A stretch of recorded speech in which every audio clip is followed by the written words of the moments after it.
Tedrick Dough here, changed man.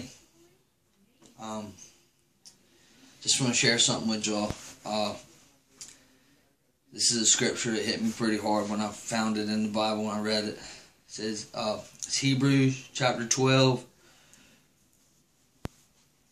25. Be careful that you do not refuse to listen to the one who is speaking. For if the people of Israel did not escape when they refused to listen to Moses, the earthly messenger, we will certainly not escape if we reject the one who speaks to us from heaven.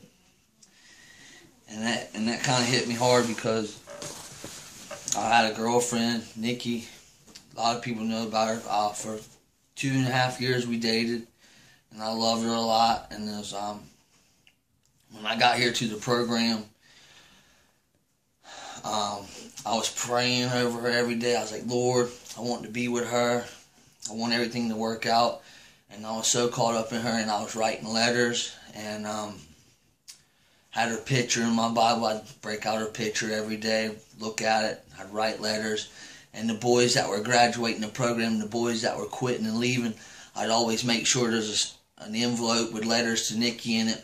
Well, it was hindering me from becoming closer to God, and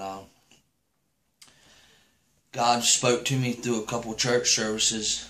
It was just like he was speaking through the preacher, and it was just like he was talking to me. He was saying, "Here, you need to let go. You need to let go."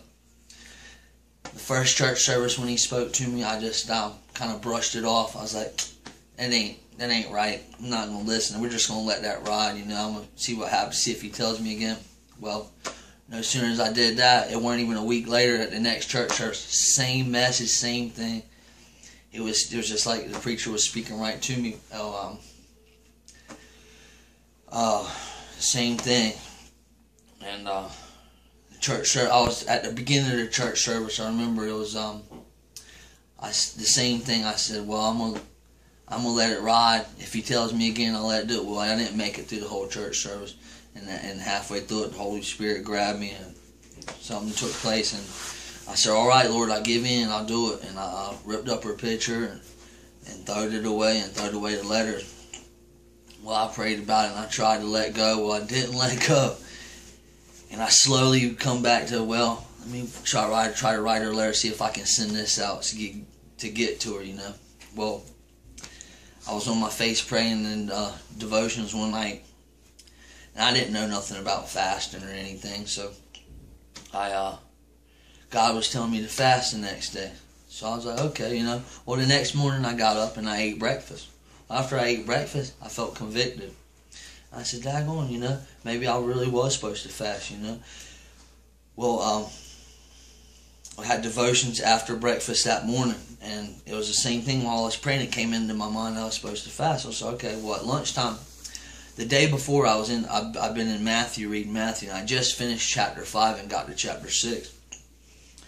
Well, at lunchtime, I went and I read my Bible, and went right to Matthew chapter 6, and it tells about Jesus fasting for 40 days in the wilderness or wherever. And so that was a confirmation that I really was supposed to fast. He was telling me right through the Bible. So I went down there and I prayed. And I said, this is cool, God's really got something to tell me. God's really got something that he wants to reveal to me. So I went down there and I read my Bible while everybody was eating lunch. And I prayed and I said, Lord, reveal to me something in a mighty way. I just prayed. I thought it was, I thought he was going to tell me something he had planned for me or something. So I prayed and prayed. Well, dinner that night, I fasted for dinner. I went down there and I read my Bible and prayed. I said, Lord, whatever you got revealed to me, reveal it to me in a mighty way. Well, I got done and I went back up to the chow hall, and when I got in there, this boy looked at me and said, Terry, you know what? God's got you a beautiful wife that can have kids. And I looked, and it kind of hit me hard because I knew that's what God had to reveal to me, and it just hit me hard, and I did, and I listened, because right there, what I just read, if we don't listen to God, then we ain't gonna make it. Because the people they didn't listen to the earthly messenger, and they didn't make it. So we're definitely not gonna make it if we don't listen to God speaking to us. And I know it was God speaking to me because He confirmed it. I prayed and prayed in classes and everything, and He showed me so many different things in the Bible that it was a sin to what I was doing. It just because she was already divorced. And it says in the Bible, and if a woman divorces for the wrong reason, it's a sin to marry a woman like that. Just different confirmations in there about that. Well, there's other things I want to share with y'all too.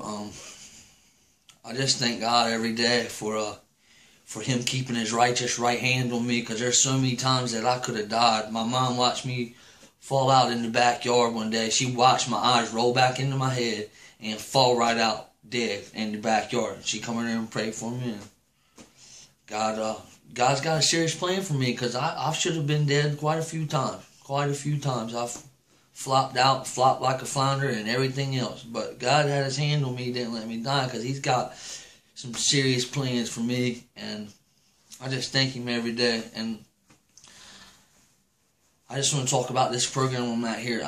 When I was at their challenge, I prayed. We all did. All the boys at their challenge, everybody prayed that I would go to the right teen challenge, the one that would help me the most, the one I would get the most out of. And this one I went to, the one I'm at right now, has just got 30 years under their belt, and it's really, really strict. It's really, really tough. And I know I ain't but 2 months in the program, but I feel good about where I'm at and everything. But I just want to talk about discipline, which this place is really strict. It's got a lot of discipline. And when I first got here, I just want to talk about discipline a little bit. Discipline's good. Discipline's real good. When I got here, I was a little ornery, and I run my mouth, talk back. It's probably because of my life that I was living before. I've always been able to manipulate and run from things. Family-wise, my mom and dad were split up, and when one would try to give me discipline or say something to me, I'd be like, as soon as they turned their back, I'm going to do that anyway. I can't wait to do that anyway. Or it was just where I didn't have a lot of discipline. Well, when I got here, this is one of the problems I run into. Well, the authority above me, respecting your authority. Well, I would talk back to the authority and stuff. But I'm sharing this with you too. This is something. I tell you one thing, this is going to touch somebody's heart, because the enemy don't want it to happen right now, because we've been fighting this phone, trying to get this to work. But we got it. I just want to talk about discipline a little bit, how discipline has helped me grow. And it says right here in the Bible, it says, even though Jesus was God's son, He learned obedience from the things He suffered. And I can relate to that, because when I got here, I talked back to the staff a little bit and stuff. Well, they gave me my first discipline, and I was talking so much and everything. So I went to my discipline the first time I went to my discipline, and he gave me a 48-hour word fast where you can't talk for 48 hours to nobody. And I was like, man, I hate this. Blah, blah, blah. I don't like that dude, because he gave me discipline and this, that. And the other part of my discipline was to sit in the classroom. They usually make you go out there and dig a stump, a big old tree stump, make you go out there and dig all day. Well, they knew how I like to work. I like the physical labor and stuff, so they said, no, that ain't for him. Well, how about sweep the parking lot? I said, no, that ain't for him. We want him to sit in a chair in a room all by himself with no book or nothing, because we know that's going to get to him the most. And I'm like, man, well, I was talking so much and running my mouth about different things, and that when they give me that word fast, those 2 days that I word fasted, at first I hated it, but when it got over, I realized that I was talking so much, talking about my past and different things, that I couldn't hear what God was trying to say to me, you know. And I grew from my discipline, which just right here it says, even though Jesus was God's son, He learned obedience from the things He suffered. And I would learn obedience from the things that I suffered, you know. And everything happens for a reason. And this teen challenge, where I'm at right now, here, God's exposing me where I need help at the most. And it's just, I just thank God for everything He's doing for me. And just, I'm drawing a blank right now. I don't know what to say. You're good. I just just know that if you do get disciplined, that it's going to help you grow. And it's going to help you grow because we all need it. Straight drew a blank. No time.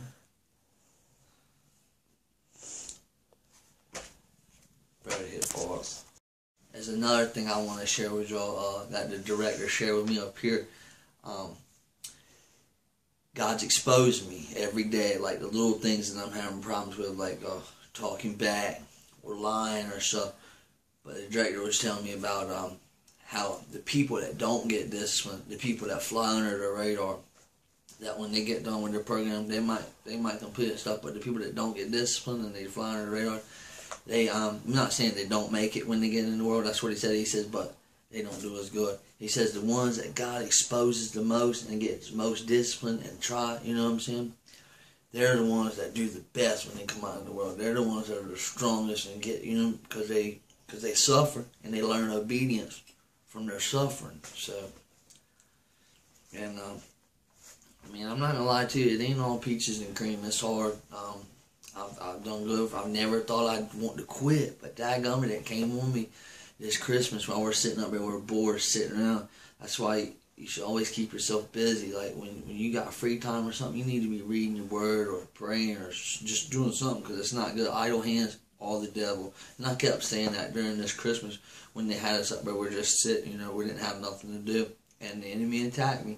Well, I know it was God was exposing me, and I got in an argument with another student, and then I made fun of him. It's not right, but I did. And then the staff come to me and said, "Did you do this?" And of course, that old person, my flesh come out instead of the new person. The old man rose up in me, and I denied it. And I used to deny things till the bitter end, especially with the police and detectives and stuff. I mean, it's something I'm working on right now. And the enemy fought me, and I said, well, they got me labeled, they got my number, they're gonna keep doing it, they're gonna keep doing it. Well, the devil finally had me convinced that I was going home. My mom got me for my little Christmas break pass, that I was gonna talk her into taking me home, but there wasn't nobody gonna change my mind. Well, for 2 days I fought it up there, and finally I got on my face. I said, Lord, just help me, please help me, please help me. Well, something happened, and I had to go down to the staff housing and get the trash down there, because it was Christmas Eve. They were throwing their Christmas trees and all the Christmas trash out while I was down there talking to one of the staff. And the director, Mr. Jim, come down there, and he told me about, he said, Tedrick, he said, God's exposing you, and it'd be very easy for you to get in that car and tell your mom that you're labeled, and and it was just crazy how he just knew it was God was helping me. God was helping me because he knew the enemy was attacking me. And when he told me about how he exposes you and helps you grow from it, you know, I mean, it kind of clicked that I changed my mind. Something happened and changed my mind because God knew. But I'm just really thankful to be here and have this opportunity to change my life. And the program's 12 months because it takes that long. You got to think we've been out there for a long time, running hard for many years, and we only get 12 months to get it right. And you got to really buckle down and do as hard as you can in those 12 months, because it's nothing compared to 10 years of running in the dark, you know. So we just got to try hard and do what we do in 12 months. I'm really glad I get to share this with y'all, and keep me in your prayers, because I need it to get through these 12 months. And it's because you're going to have those days, you know. I'm just pause again. I'm at a blank. I just want to finish this up with this. This is Hebrews chapter 12 and 11 has really touched my heart, because it talks about, it says, be careful that you do not refuse to listen to the one who is speaking, for if the people of Israel did not escape when they refused to listen to Moses, the earthly messenger, we will certainly not escape if we reject the one who speaks to us from heaven. And I mean, that's just plain and simple there. And then the other one is, the beginning of 12 Hebrews. This hit me because I'm at Teen Challenge. I'm surrounded by all these guys that are doing, It says, therefore, since we are surrounded by such a huge crowd of witnesses to the life of faith, let us strip off every weight that slows us down, especially the sin that so easily trips us up, and let us run with endurance the race God has set before us. And each and every one of y'all know that's watching this, you know what that sin is that so easily trips you up. For me, it was that girl. And I'm listening to God because God spoke to me so much and so hard that I fought him tooth and nail over that situation. Oh, that girl. But he knew that that was the sin that so easily tripped me up. And it did a few times. I mean, it just listen. Just listen to God. And if you're having trouble one day and you feel like the urge to quit or something, just know that you need to get on your face. You need to get on your face and pray. And just know that when you go to bed that night, and I promise you'll wake up in a different spirit. You will not have that same attitude you went to bed with. I've had to do that a couple of times. A boy shared that with me at this Teen Challenge. He said, before he graduated, he says, look, if you're having a bad day or something, just go to bed on it, sleep on it, because the next morning you will feel different about the situation. And I mean, if you get a chance, read Hebrews chapter 12, because it really touched me. Love y'all. Pray for me, please, and I'll be praying for y'all too.